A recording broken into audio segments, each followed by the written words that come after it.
Hey guys, Jay Hatch here, your sales lease consultant at Whitby Mazda, currently at home because of the coronavirus spread. Again, my heart goes out to those who are affected with any health issues concerning the COVID-19. So a few thoughts. I'm going to keep this one short. Things I've seen in the Durham Region going to get groceries. I saw a lady completely covered head to toe, looked like she was wearing a hazmat suit, except for the mask thing. Oh, she had a mask, but not like the whole helmet thing. Anyways, yeah, it was like, you know, the white latex glove. It looked like her entire body was covered in a giant latex glove. So these are the extreme measures that some people are taking, and quite frankly, I can't blame them because, you know, it's better to do too much than not enough. When I went to a lot of the employees, people around, they've got the latex gloves on. I had my own when I went in, that's for sure. Not just to protect myself, but what if I had the virus and I didn't know it? And I'm touching things, right? Shopping carts, that kind of stuff. Anyways, so yeah, there's other customers there, and the grocery store was actually handing out the latex gloves at the front door too. That was nice. Well, they weren't handing them out actively, proactively. They just had a box there. Some people had them, some people didn't. A lot of the staff had them, but the funny thing is, when I went to checkout, you've got one checkout lady wearing gloves, and my checkout attendant, the young girl, she wasn't wearing the gloves. And this is one of those things, like, she had a big plastic border, you know, so if I sneeze, it's not going to hit her, kind of thing. But she's touching on my food without gloves, and I'm thinking, okay, not necessarily wear them, but still, why wouldn't you be wearing them? It gives that peace of mind. It's all about perception. Anyways, so notice that the parking lot was full. People still getting gas, you know, that kind of stuff. And yet here I am. I know it's a Saturday morning. It's like 8 a.m.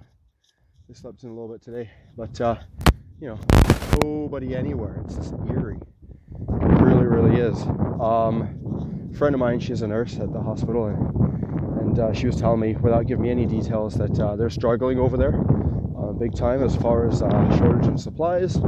Also constantly changing what they're fighting against, you know, their techniques and how they need to approach it and what they're doing. Staff numbers are dropping, even though they need more staff members because people are getting sick, that kind of thing, right? And it's causing frustration and whatnot, and I understand that. So that was sad to hear. So please, if you know anybody that's a healthcare worker, first responder, that kind of thing, be very nice to them, be very understanding, and let them talk and let them vent and let them be grumpy, because my friend I just mentioned, she's working more days, longer hours, and she's not getting any extra pay or anything like that. You know, there's no bright rainbow at the end of it. You know, you do all of this, we'll give you that. It just seems to be kind of a do your job because that's your job kind of mentality. And she was told by somebody else, they said, well, you know, this is basically, I'm gonna turn around here. This is basically what you're paid to do. This is your job.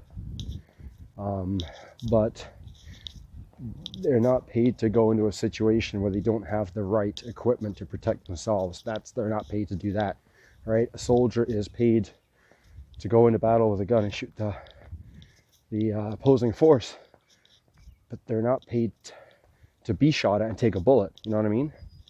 A policeman is paid to stop a robber. A policeman is not paid to take a knife in the stomach. You know what I mean? It's a healthcare worker is paid to help people get back to health, not to be put in a situation where they're going to get sick and you know, get really sick or worse, so, and get their own family and friends sick, right? So you got to look at it. It's all about a person. Anyways, it is Saturday, like I said, and I'm telling you, this is getting real because it just hit me so hard yesterday, because I'm in car sales. Not being at the dealership on a Saturday morning, it's freaking me out. I've been in car sales for about 4 years now, and just like every profession, there's ups and downs. So come Friday, after a long day on a Friday, sometimes I'm thinking, man, it would be nice not have to go to work tomorrow morning and a Saturday morning when my family's staying at home, you know. But But yesterday I was just thinking, man, it's so weird not going in, and I hate it. Which I hate not going into work. It's kind of like when I got my kids with me. It's like, oh, give me a break. Give me a break. I want to go to your grandparents. Just give me a little bit of a break, a little bit of time for myself. As soon as those kids walk out that door, they go to their grandparents. You just want them back, right? You just get back here. I want to squeeze you. Anyway, so these are kind of my thoughts for today. The whole COVID-19 situation seems to be growing rapidly in the Durham region. Numbers are jumping. It seems like people are starting to take it seriously around here as far as not being out, which is really good to see. A lot of hashtag stay home kind of thing on social media. Also a lot of misinformation on social media.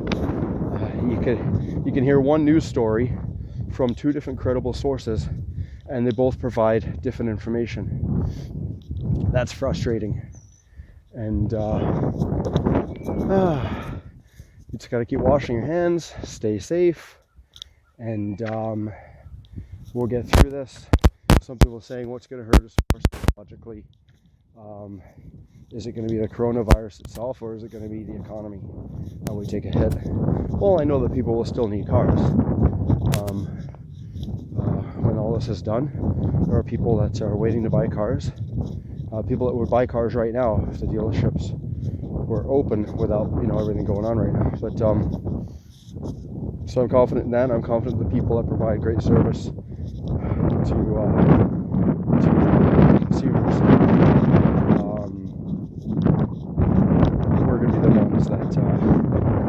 We're going to be the ones that'll be okay. People that are in the job of car sales is to make a few dollars and move on to something else, and they're going to have a rough time. They're going to have a tough time, not just because income, because sales are slowed down and whatnot, but mostly because if you're not committed to anything, you're not going to make it through the other side. So remember that, guys. Anything that you're committed to right now, if you're laid off and you're at home and the money's not like it was, or if you're committed to goals, physical health goals, and your gym's closed, still just keep doing what you can do. Keep doing the little things. That's why I said in the last few videos, routine. Stick to your routine. Don't let the COVID-19 beat you. Don't let the coronavirus beat you. It's not just a virus that can make you sick. It's also a virus that can derail you from your goals, throw you off, get you cooped up in your house and upset and frustrated and yelling at your family because you just want to get out and you're scared and you're nervous and you're uncertain about what's going on with your job and everything else, and your investments are down and everything else. Don't let coronavirus beat you like that. Right? Use this time to be productive, positive. Again, online courses. There's a lot of online courses that are offering 30-day free trials because they know you're at home, kind of thing. Yeah. Obviously, it's a little free. So you'll sign up after and everything goes back to normal, but take advantage of it. Why not? Right? Listen to some audiobooks. Read books. And you know what? Usually it starts with something easy, like going on your social media and searching positive content or a hobby that you're interested in. Search for something like that. Watch the YouTube video. Look at the memes and the hashtags and all that kind of stuff, and then eventually one of those videos is going to suggest a book that you should read. Read that book. You'll be interested. You'll find that they got a website, they got a podcast, they have an audiobook, that kind of stuff, right? I'm big in the audiobooks because you can listen to that anywhere. I just did a run. I was listening to Chris Voss, Never Split the Difference. It's pretty interesting stuff. Anyways, guys, stay safe, stay healthy. I'm going to keep pumping out videos using my Mazda demo and my Mazda not demo. A couple of Mazdas on my driveway, sure, why not? Alright, guys, take care of yourselves, and I will see you soon with another video. Thanks, guys. Zoom, take care.